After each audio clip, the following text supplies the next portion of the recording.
How are you doing? Awesome, thank you. When you have as many departures as you had, Yeah. do you ever put more emphasis on current polish than future potential in recruiting more so than you otherwise would? I think we're looking for guys that can play right away all the time. I think that's a great question. But I think when you're at Ohio State, you're looking for the best players in the country, and you would think the best players in the country would have the opportunity to play early. And so I don't think there was a greater emphasis on that. But no, I think we found some guys that are going to be able to contribute right away. So we're excited about that. Don't you ever find a kid at a high school who's just not set up to provide that kid with the basis to make him a college-ready player? I don't know that you always know that in advance. I would have told you, you take a kid like Eli Apple, who was a 5-star recruit and an Army All-American, and then he didn't play his first year because he was awful. And 2 years, 3 years later, he's going to be a first or second round draft pick. So everybody develops at different rates. Some kids are going to go to work tomorrow on preparing for June the 12th and August of whatever, and some kids aren't. And so the kids that are going to go to work out of this class are going to have every opportunity to be on the field in the fall. Front row right here, Austin. Hi, Austin. Hey, Kerry. Urban mentioned the secondary as first and foremost the position that's got to be addressed moving now forward. Sure. This may not be possible for you, but does that give you more energy?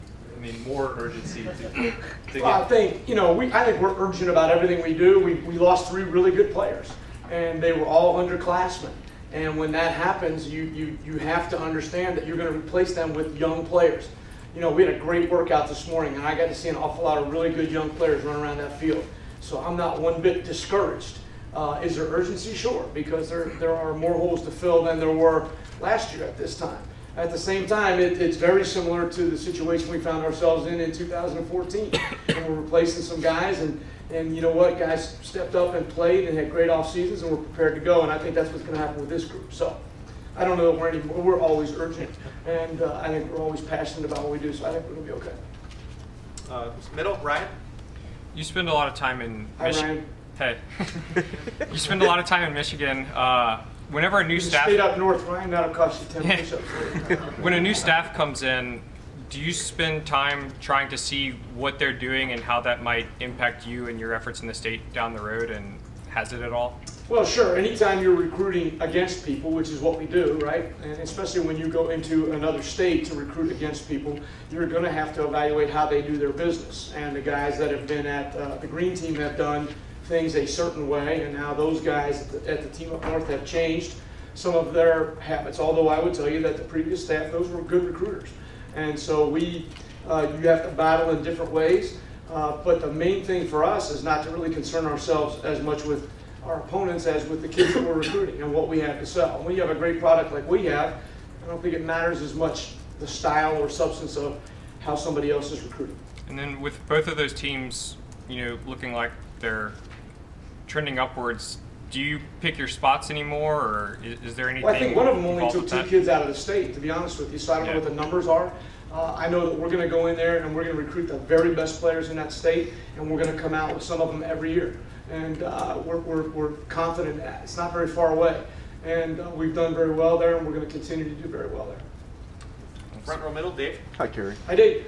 Urban said that Denzel Ward has the inside track to be the starting corner opposite Gary Conley said on his radio show earlier today. I know Denzel Ward has a lot of speed. What else does he bring to the table that you think could enable him to win that job?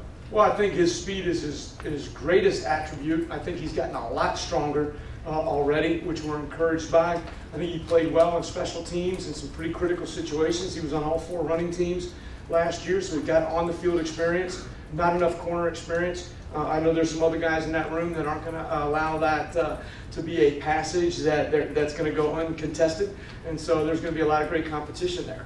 But we're excited about Denzel. We really are. Is there a chance a corner could move to safety either this spring or fall? Without naming a name, is there a chance one of your guys could move to safety? I think what you should expect from the Buckeyes is this in the back end of our defense.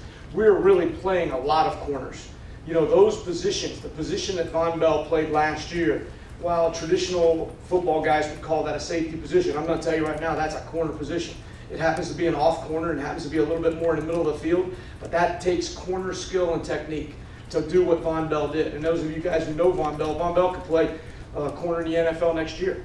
He has that skill set. So those positions, in the way we play our defense right now, particularly the nickel, which I would call a slot corner, the two outside guys, and that inside, that field safety position are really corner job descriptions. And so you're going to see a lot of corners on the field in the fall. Front row left, Bill. Hey, Kerry. I go. Marshawn Lattimore is Yeah. I mean, I'm sure by now you had higher hopes for what he could be doing, and he's been held back by injuries, obviously. Just how is he coming along? Is there any concern on your part that his body maybe won't just allow him to sort of reach that potential that everyone thought he had? I would say that concern, sure, because he hasn't been able to do it. When he has been healthy and been able to play, he is a fantastic player. Our job is to get him healthy consistently. And Coach Marotti, I couldn't have more faith in anybody in the world than Coach Marotti. He's done an intensive study of Marshawn and his body, and has had him tested on a number of different levels and planes, and has rearranged some equipment in the weight room and some workouts to help with his particular injury issues. So far, the progress is fantastic. Very excited to see what he's going to be able to do in the spring, and looking very forward to Marshawn being a huge contributor for us in the fall. And when a guy